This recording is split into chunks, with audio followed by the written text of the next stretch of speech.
शिव चर्चा में। 5 मिनट ना टाइम मिलला कब जाइब शिव चर्चा में।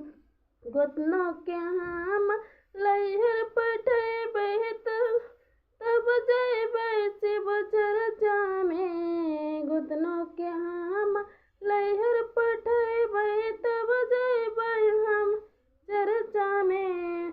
सबको जावे गंगा लहावेल, सबको जावे गंगा लहावेल, हम जइबै शिव चर्चा में।